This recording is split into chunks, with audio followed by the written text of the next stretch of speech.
Welcome to Tech Talks with Kinsoft.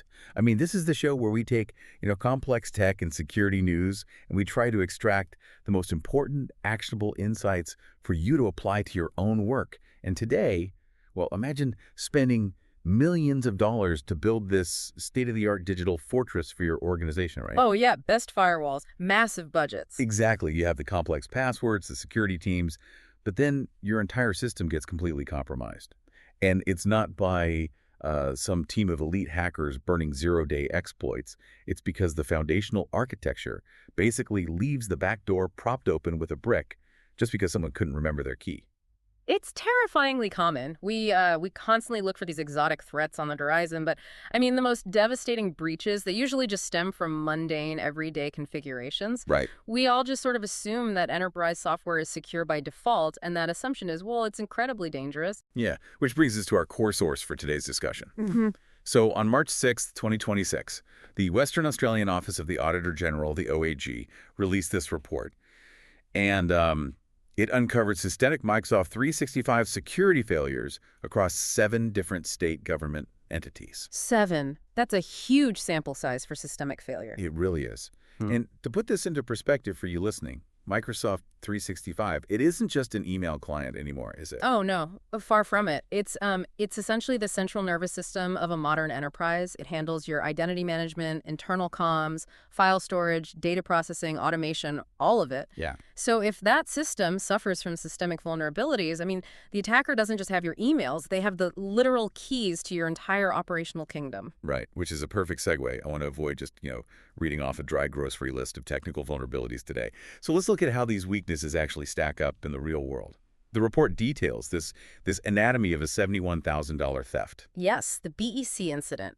Exactly. And the timeline of how it unfolded, it's just a masterclass in how threat actors exploit these seemingly minor misconfigurations. So where does this start? Well, it's a textbook business email compromise, right? Or BEC, and it demonstrates exactly how patience pays off for a threat actor. It began with a senior officer at one of these audited government entities. Their account was compromised through a highly targeted phishing attack. Okay, let's pause right there. Because IT departments are constantly telling us, multi-factor authentication, MFA, that's the silver bullet against phishing. Right, the golden rule. Yeah. If I have a password and an MFA prompt on my phone, I should be safe. But the attacker just defeated the system's MFA. They walked right through it. Right. And we'll get into the mechanics of exactly how they bypassed it in a minute, but I really want to focus on what happened immediately after they got through that front door. Because once they were inside, the attacker registered their own unmanaged device from an overseas location. Yeah, and that specific action registering a brand new device, that is where the technical failure becomes catastrophic. How so? Well, think about it. In a properly configured environment, an overseas IP address attempting to register an unrecognized mobile device, for a senior official no less, that should trigger a massive alert. Right. Sirens going off everywhere. Exactly. The system should automatically block the action or, at the very least force a manual review by an admin.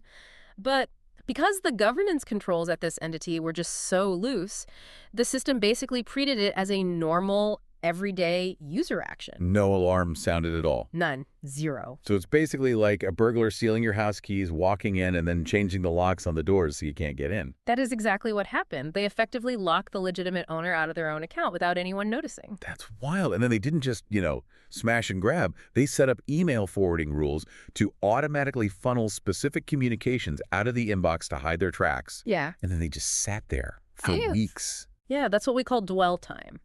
They were just conducting quiet reconnaissance. For a whole month, the attacker sat in the guest room, so to speak, and studied the officer's emails. A whole month. A whole month. They mapped out the organizational chart. They learned the internal jargon. They observed exactly how the billing process worked. They figured out, who authorized the payments. So they're learning the actual rhythm of the business. Precisely. And they used all that intelligence to construct a highly believable payment scenario.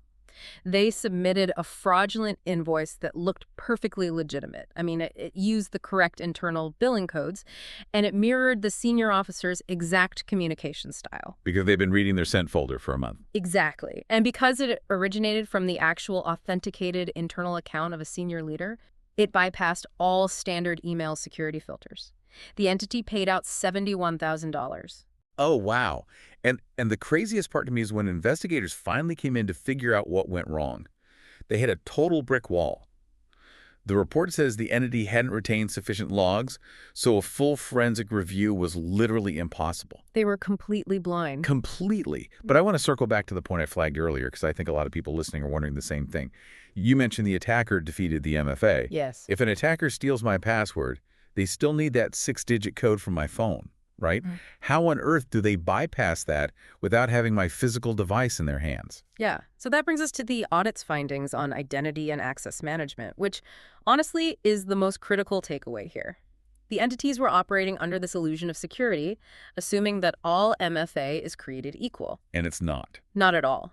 The audit found that all 7 entities relied on weak, phishable MFA methods. We are talking about SMS text messages, voice calls, and email one-time passwords or OTPs. But wait, I'm going to play devil's advocate here. SMS codes feel so convenient.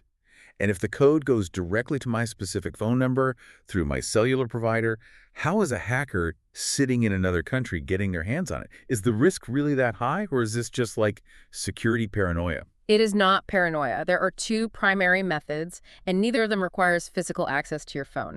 The first one is a SIM swapping attack. Right. This is pure social engineering.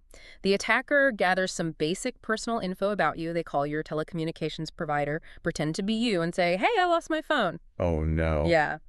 They convince the customer service rep to transfer your phone number to a new SIM card that the attacker controls. The moment that rep clicks approve, your actual phone loses service, and the attacker starts receiving all your SMS VINs. So the telecom provider actually just hands over the access. They do. It happens every single day. But the second method is even more common, and it's called an adversary in the middle attack, or ATM. Adversary in the middle. How does that work? So the attacker sends you a highly convincing phishing email that directs you to a fake Microsoft login page. You type in your username and password. The fake page instantly forwards those credentials to the real Microsoft server in real time. Okay, so Microsoft thinks it's me logging in. Right. So Microsoft generates an SMS code and sends it to your real phone. And because I think I'm logging in, I look at my phone, get the code, and type it into the fake website. Exactly. The fake site then passes that code back to Microsoft. Now, here is the critical part. Microsoft verifies the code and issues what's called a session token. A session token? Yeah, think of a session token like a VIP wristband at a concert. Once you have the wristband, you don't need to show your ID to the bouncers anymore. You can just walk in and out. Oh, I see. The attacker intercepts that session token, drops it into their own browser, and boom, they are fully logged in as you. They bypass the MFA entirely because they stole the mathematical proof of the authentication, not just the password. Wow. Okay, that perfectly explains why the Australian Signals Directorate, the ASD, they noted in this report that these weak MFA methods were responsible for 58% of all security incidents affecting the Australian government in 2024 and 2025. More than half. It's wild. But the OAG report also pointed out that the vulnerabilities weren't just the methods, right? It was also the actual devices being used to authenticate.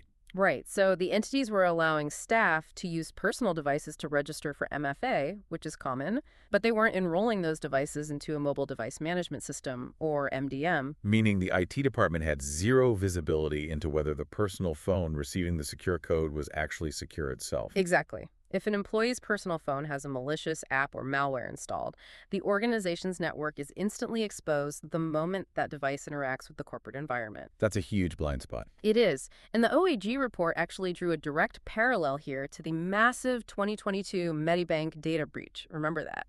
It exposed the private health records of nearly 10 million Australians. Oh yeah, that was a disaster. And that catastrophic breach also originated from an exploited personal device used for authentication. Which is just terrifying. And the governance failures in this report, they went even deeper. It noted that in some cases, any user could create a new Microsoft 365 tenant and become a highly privileged administrator. Now, for you listening, if you don't manage cloud infrastructure, what does creating a tenant actually mean in this context? Why is that dangerous? So a tenant is essentially a dedicated, isolated instance of the cloud environment. Imagine your organization's Microsoft 365 environment is a giant digital skyscraper. Okay. By allowing any user to create a new tenant, you are essentially letting an employee build their own unmonitored annex attached to your skyscraper. Without a permit. Without a permit, without security guards.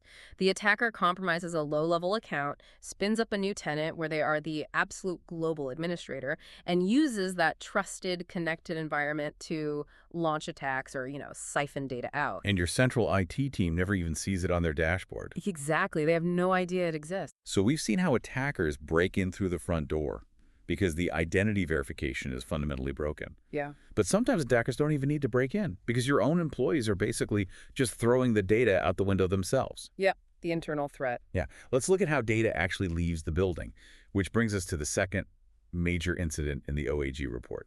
It was a massive data spillage. And this incident is a perfect example of internal failures compounding external risks.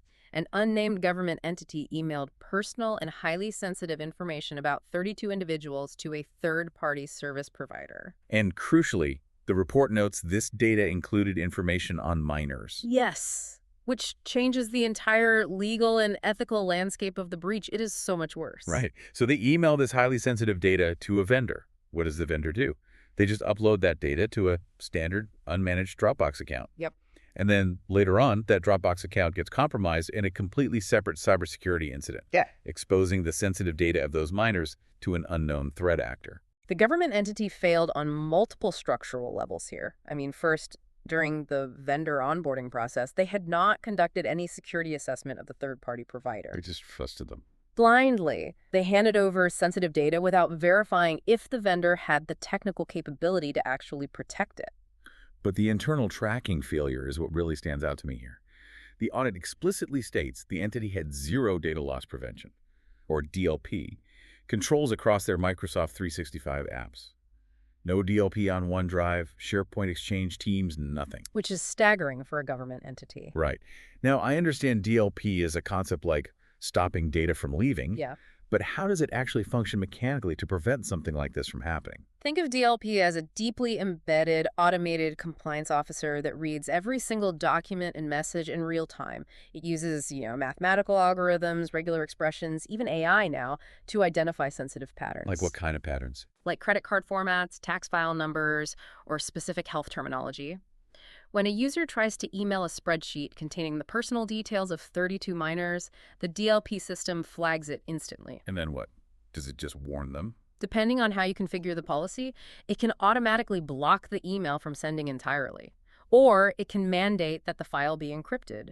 Or it can force the user to provide a written justification right there on the screen before the system releases the data. Okay, so because they lacked DLP, there was no digital die pack attached to the data. It just flowed out of the organization, and they had no technical mechanism to even detect that it had left. None. And the audit found this culture of careless data handling was everywhere. All 7 entities allowed external data storage on unmanaged services. Oh, wow. Yeah, we're talking about a massive shadow IT problem. Staff are just syncing official work data to personal Dropbox accounts, Facebook, Google Drive, completely bypassing corporate oversight. It's literally like having a highly secure bank vault, but you're allowing the tellers to dump wads of cash into their personal backpacks to just count at home. That is a perfect analogy. It is a total loss of data sovereignty. Once a government document is synced to an employee's personal Dropbox, the organization cannot monitor who accesses it, they can't secure it, and they can't wipe it if the employee leaves or if their personal account gets hacked. Right. Furthermore, the audit found that any user could invite guests to access sensitive internal data from anywhere without needing an admin to approve it. Okay, I get that from a strict security perspective, banning everything sounds great. But from an operational standpoint, how do organizations actually balance the genuine need to collaborate with external partners without completely losing visibility of where their data goes? Because if you just block external sharing, the business grinds to a halt. Right. And people will just find workarounds anyway. Absolutely, they will. You solve it by shifting from implicit trust to explicit mathematical verification. You don't block the sharing, you secure the data itself. Secure the data, not the perimeter. Exactly. You implement advanced DLP policies that automatically classify and tag the data based on its sensitivity. So a public marketing document that can be shared freely. Makes sense. But a file containing personally identifiable information that is automatically encrypted, and that mathematical restriction travels with the file. Oh, that's interesting. So even if they put it in Dropbox? Even if an employee uploads it to an unsanctioned Dropbox folder and a hacker downloads it, the file remains locked. It will only open if the person double-clicking it can actively authenticate themselves back to your central Microsoft 365 server as an authorized recipient. That is a brilliant way to handle it. So the security lives inside the file itself. Yes. Okay, so we've covered the front door with authentication and we've covered the back door with data sharing. Yeah. But looking deeper into this report, the structural integrity of the environment itself was compromised by unvetted apps and a lack of logging. Oh, the apps. This is such a widely misunderstood threat vector.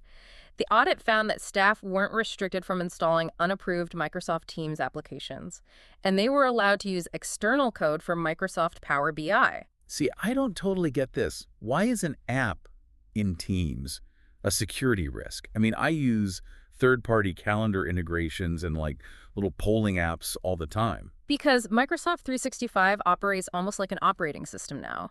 When a user installs a third-party app into Teams, that app requests permissions. Like on your phone when you download an app. Exactly. But these are often broad permissions to read emails, view contacts, or access files across SharePoint. If the user clicks Allow, they are granting that app access using their own identity. Oh. If that third-party app is built by a malicious actor, or, and this happens a lot, if the developer's servers are poorly secured and get hacked, the attacker can leverage the app's permissions to siphon data straight out of your environment. They don't even need your password. They don't need your password or your MFA. The app already has authorized access. It's like giving a contractor the master key to the building and then just never checking if the contractor loses the key. Yep. And speaking of poor security, most of the entities did not enforce content security policies for Microsoft's Power Platform. The OAG noted this increased their susceptibility to cross-site scripting or XSS attacks. How does an XSS attack actually work inside a business application like that? Well, Power Platform allows businesses to build custom internal apps really easily, right? Sure. But if those apps don't have strict content security policies to sanitize the data that users input, it creates a vulnerability. Yeah.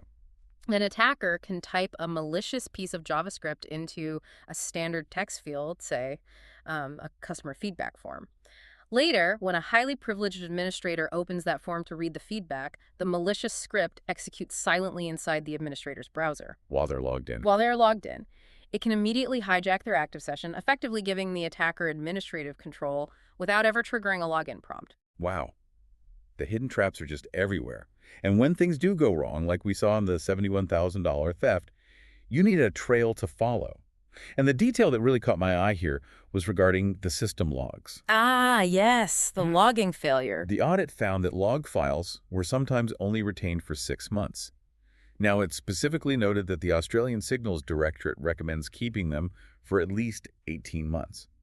To someone running a regular business, 6 months of data storage might sound like a long time. Why is 18 months the magic number? Well, think of system logs as the black box of an airplane. They record every login, every file download, every permission change. We discussed earlier how the attacker in that BEC fraud just sat quietly in the account for a month. Right, the dwell time. Exactly.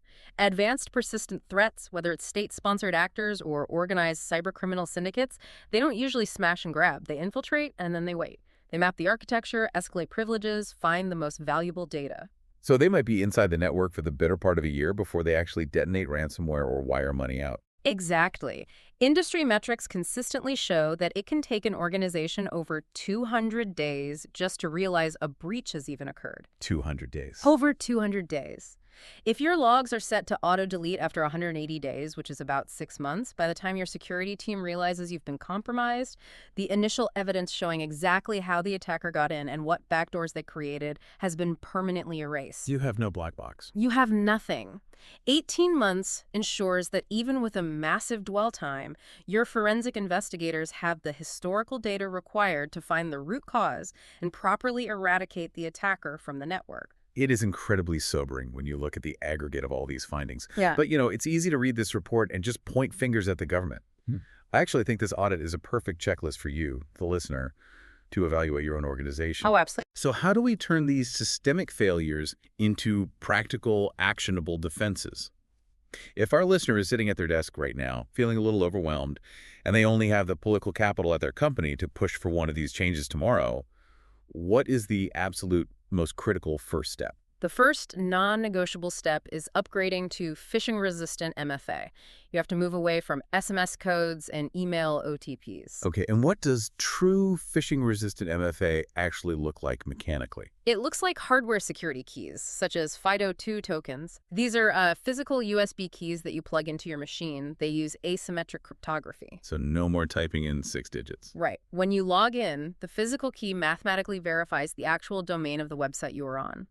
So even if an attacker tricks you into visiting a perfectly forged login page, the hardware key knows the domain doesn't match Microsoft's actual servers. And it just blocks it. It simply refuses to complete the cryptographic handshake. The phishing attack fails instantly. That is a phenomenal upgrade, especially for those privileged administrative users. Okay, what's next on the defense list? Next, you need to implement broad data loss prevention controls across the entire M365 suite. Right, the digital die packs. Exactly. You need total visibility. Policies must span OneDrive, SharePoint, Exchange, and Teams.